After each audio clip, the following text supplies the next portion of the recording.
জয় হিন্দ। আমি অলিভ সরকার, মালতা ডিফেন্স একাডেমিতে সবাইকে স্বাগত। আমাদের এখানে দুজন ভাই ভর্তি হতে এসেছে, তাদের কাছ থেকে শুনে নেব তাদের বাড়ি কোথায়। ভাই তোমার নাম? আমার নাম সুকুমার রায়। সুকুমার রায়, বাড়ি কোথায়? নালাগোলা। নালাগোলাতে? হ্যাঁ। আচ্ছা, তুমি যে কোচিংয়ে এসছো, তোমার বাড়ির আশেপাশে কি আমার কাছে পড়তো এরকম যে চাকরি পেয়েছে? হ্যাঁ, অনেকেই পেয়েছে।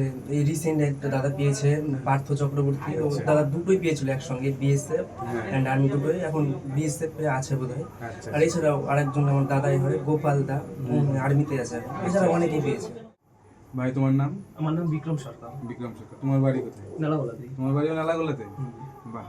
এবার তোমার বাড়ির আশেপাশে ও তো বল না শোনার মধ্যে আসে যে আমার কাছে পড়তো, চাকরি পেয়েছে, তুমি তাদেরকে চিনো?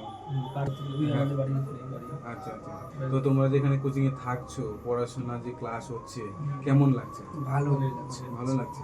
তাতে কি মনে হচ্ছে যে ওরা চাকরি পেয়েছে, আমরা দেখে এসেছি যে হ্যাঁ চাকরি পেয়েছে, তাতে কি মনে হচ্ছে তোমাদের এই কনফিডেন্সটা যে না এখান থেকে পড়লে চাকরি পাওয়া যায়? হ্যাঁ, তোমার ডিসিপ্লিন মতো চললে ওই চাকরি হয়ে যেতে পারে। আচ্ছা আচ্ছা। আমাদের এখানে ডিসিপ্লিন তোমার কেমন লাগে? ধরো ফোন জমা নেওয়া হয়? হ্যাঁ, কোন টাইম মতো জমা নেওয়া হয়, টাইম মতো দেওয়া হবে। দেওয়া হয়। আচ্ছা আচ্ছা। কোনো রকম নেশা টেশা এখানে করা হয়নি? না, না না, না। তার জন্য পুরো গাইড থাকে, তাই তো? হ্যাঁ। আচ্ছা। তো এখানে যে রোজ পড়া দেয়, পড়াটা প্রতিদিন কি পড়া নেয় এখান থেকে? প্রতিদিন প্রতিদিন নেওয়া হয়। এবার পড়া না পারলে কি করে? পড়া না পারলে পানিশমেন্ট আছে। পানিশমেন্ট দেয়। আচ্ছা আচ্ছা আচ্ছা। তো এই ভাইগুলো মাধ্যমিক দিয়েই এরা তোমরা মাধ্যমিক দিয়ে এসছো না? হ্যাঁ।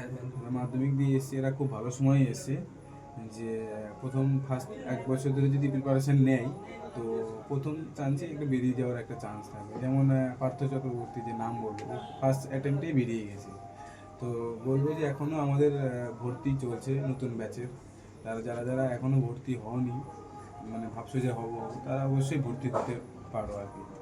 জয় হিন্দ।